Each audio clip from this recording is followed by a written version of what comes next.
The next day.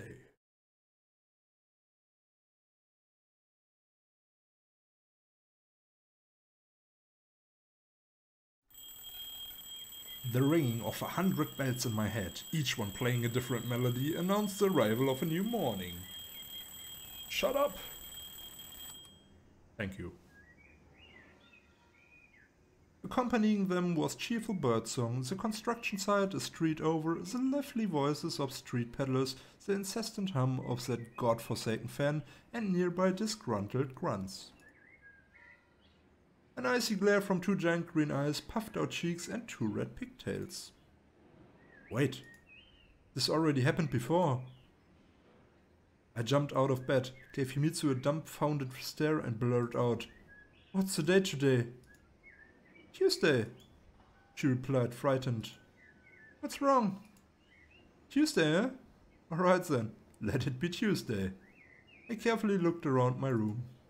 The open notebook I tried to do my homework in yesterday lay in its proper place, which meant everything was fine. It just seemed like the new day didn't come. "What do you mean?" "Well, like when you wake up and today is still yesterday. Like in some science fiction novel, I mean." "You read too many of them," Himitsu laughed. Everything did seem to be running its normal course. However, there was some strange smell. I sniffed the air. "Is that?"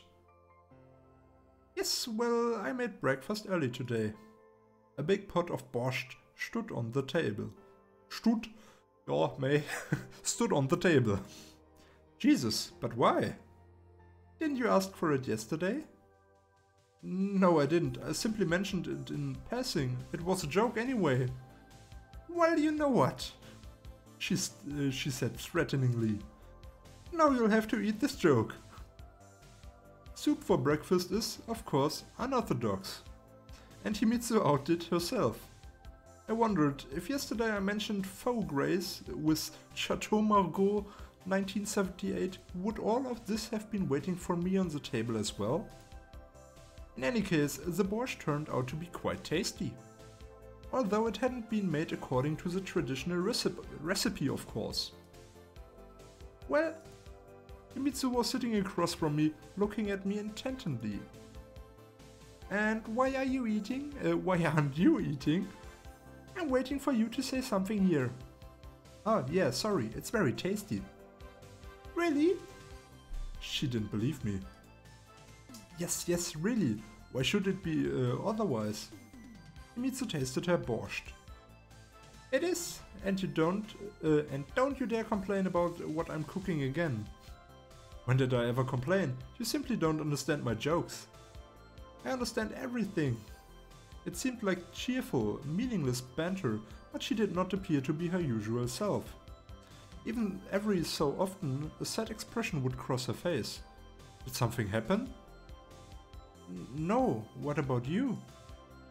"What about me?" And then yesterday's events flashed before my eyes.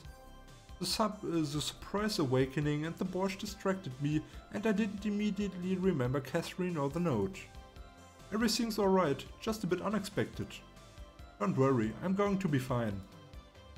"Good, if you're sure about that." She smiled. "Let's go or we'll be late for school."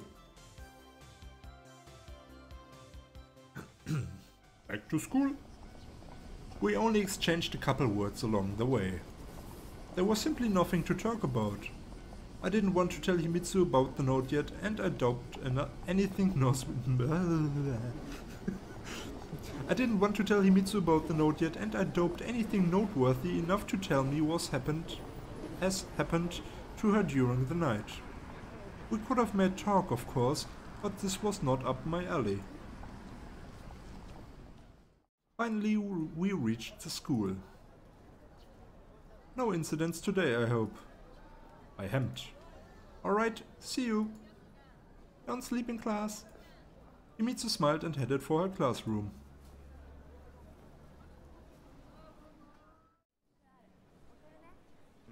So now I had to think of a way to swipe Catherine's notebook without being noticed. I hoped she had written something in it. and Japanese, preferably. Goddamn. I was walking down a corridor, lost in thoughts, when someone called out to me. Anokin-kun, wait one moment. The school principal. What was his name? Yes, Kiyama-sensei, did you need something? Sensei means teacher or doctor in Japanese, often used as a honorific or title when addressing people of these professions, especially when pupils address their teachers, similar to adding doctor before someone's name. Let's go to my office. But the class is already starting. It wasn't like these kinds of conversations were anything new to me. It won't take long. Kiyama-sensei, a weary old man in his 70s or perhaps even older, was always cloyingly polite and cold. Additionally, he dressed and carried himself in a European manner. This trait of some Japanese people, a self-forgetful servility toward Western culture and way of life, has always astounded me as well. There are many proverbs and sayings regarding this in Russian. For instance, every cricket should know its place. But over here, this seemed to have become a tradition in its own right. It is an elite school after all. What's the matter exactly? Anohiko-kun, come. Anokin-kun. Wow, what a strange name. Anokin-kun, come. Well, of course, he couldn't reprimand me right here in the corridor where everyone could see, could he? We entered his office, but someone was already inside. Oh well, if it isn't Oju-sama. Oju-sama is young lady in Japanese manner, usually used to address daughters of very wealthy and or noble families, can be used with irony or sarcasm. And it really was Ellie-sama standing next to the principal's desk. And you're the boor from yesterday. It seemed like she didn't expect to see me here either. I remembered the yesterday's event in the canteen clearly. The madam did give me I'm out. The madam did give me a kerchief in the end, to wipe myself. And I did throw it into the laundry basket at home. That didn't really work out well, I should probably return it. You're likely a frequent guest here, correct? She asked caustically. Well, I certainly didn't intend to prostrate myself at your grace's feet today. That will be all, Kobayashi-kun. Kobayashi? A familiar surname. Ellie bade the principal a polite farewell and walked past me, flashing her eyes angrily as she did. So, Anokin-kun, did you know why you are here? I've got a couple theories. The principal sighed and gave me a sad look from behind his glasses. Anokin-kun, I understand that the Japanese culture is alien to you, but people of completely different nationalities study here, in this school, and we try to accommodate them all as best we can. And we also expect adequate respect and adherence to the school rules and standards from them. Here we go. I think you should be aware of this, especially given your situation. What about my situation? Don't you make it personal now. No, I meant... He became embarrassed, removed his glasses and began wiping them with a special cloth. I wanted to say that we make no distinctions between our students. The rules are the same for everyone. I understand. In that case, you should also understand that you cannot skip classes just like that for no reason. He put the glasses back on and gave me an attentive look. And if we talk about your attendance, I understand. But if you understand, then why do you keep skipping classes? I don't. Do you know who our school's patron is? I shrugged. Kobayashi Corporation. These are not empty words to you, are they? Its director is, in fact, the chairman of our school board. The centuries-old traditions At that point I stopped listening. Kobayashi Corporations and Kobayashi Alley. So that's how things were. Interesting. Would she still be the queen of the school were she born into a simple family, I wonder? Like Iwamura, for example. Anokin-kun, why are you grinning? Did I say something funny? I'm very sorry, Kijama-sensei. This will not happen again. I bowed to the ground. No need for this. It seemed like the old principal did not expect such repentance from me. I have understood my mistakes and I promise this will never happen again. Well, understanding is what's most important, and don't let it happen again. Very well, now go or you'll be late for your class. Thank you very much, I'm off. I formally took my leave and marched out of his office.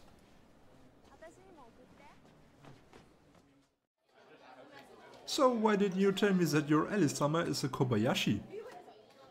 There were still a couple minutes left before the lessons start. But I did. No, you didn't. You said she's the granddaughter of the chairman of the board of trustees. As if I should know who that chairman even is. That's the thing, you never know anything. Anyway, what's this question about in the first place? I got called into the principal's office just now. Because of the truancies? Why else? And then the bell rang.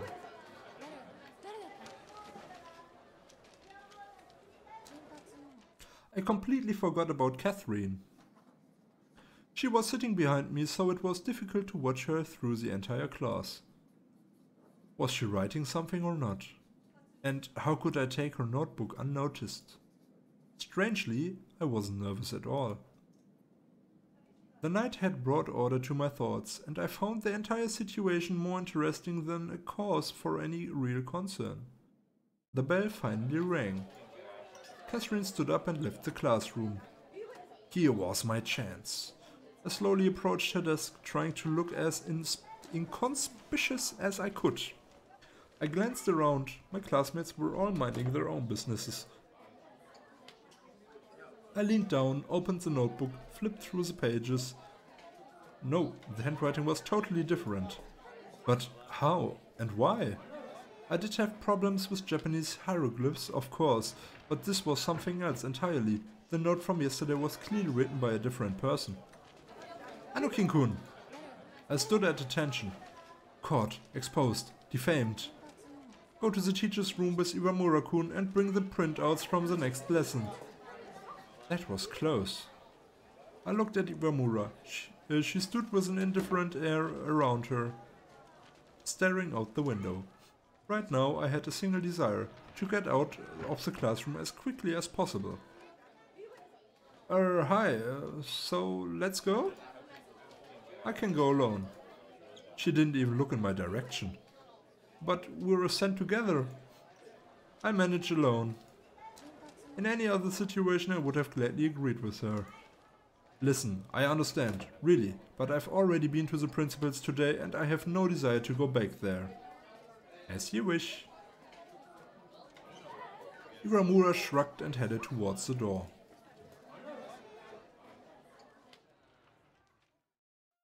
The corridors were unexpectedly deserted. It was as if the students were hiding in the classes preparing for something. Iwamura walked in silence. Just look at how she was behaving, and that was after I protected her yesterday. This awkward silence desperately demanded to be broken with conversation. So, do you have to walk like this often? I couldn't think of anything better. She raised her eyes and gave me a surprised look. For the first time ever. I've achieved the desired effect then. Of course, I am the class representative after all. Ah, yeah, right, sorry. Silence again. We just never really talked. I don't even know your name. Why would you need it? Well, it's natural, isn't it? I'm Nikolai for one. Iwamura became noticeably embarrassed and it seemed like she couldn't bring herself to reply. Addressing one by the first name is a sign of familiarity and for Japanese, especially in our specific situation. But I was far removed from all the conventions. Kagome, she said quietly. What? Really? A loud laugh escaped me, and the passing girls courteously... Damn, my English today is not the very best. A loud laugh escaped me, and the passing girls courteously gave a wide berth. What's so funny? She frowned. Nothing, it's just, well, you do understand the name Strange, right? Kagome is a Japanese children's game and a song from it. This is the reason Nikolai is surprised about his classmate's strange name. Not stranger than yours. What's wrong with my name exactly? It's a normal name, Nikolai. Nicholas if you wish, or Nick. You're all the same. It seemed she was starting to get angry. We? Who? Gaijins? Gaijin means foreigner in Japanese, often used in derogatory, disdainful context and manner. No, the local morons. How rude. Kagome snorted and turned away. Listen, do you have any problem with me? I think it's you who's got problems. Oh, really? And what are they, I wonder? Who's that new foreigner? I opened my mouth in surprise. Why would she ask that? Why? It's 2 days now that you've been staring at her. Are you watching me? I would have to be blind not to notice. She responded unfazed.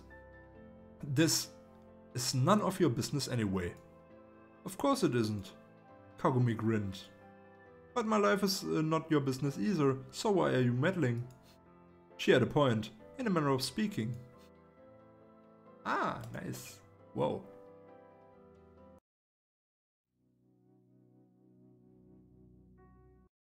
Wow, 3 choices to make. Ooh, this is cool. Okay. Say you've known her before, say you've been seeing each other before, say you don't know her.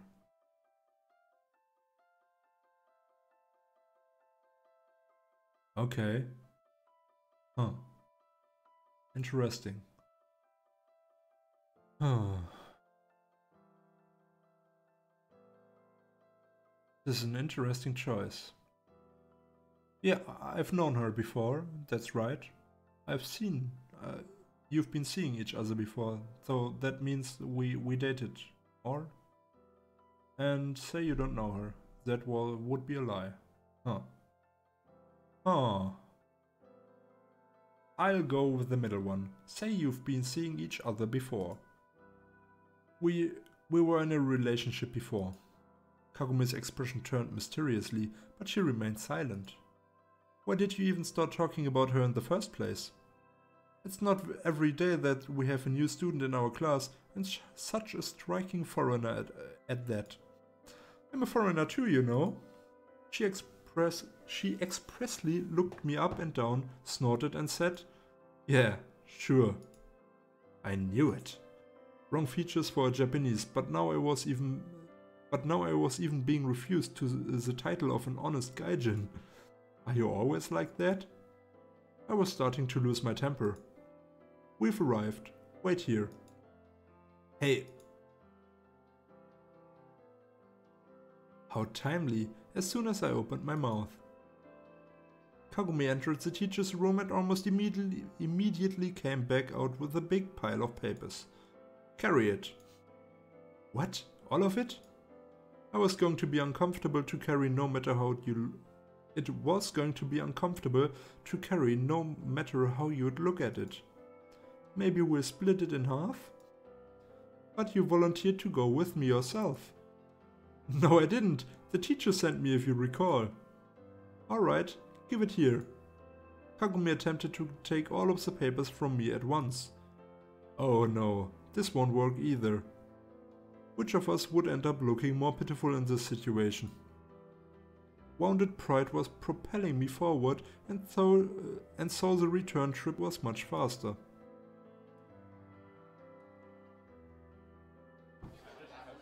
I dropped the mountain of papers onto the teacher's table with a thud, while Kagome was already back in their seats, staring out the window as usual. I guess no one deserves to be bullied, but goddamn, I could now almost understand those delinquents from yesterday.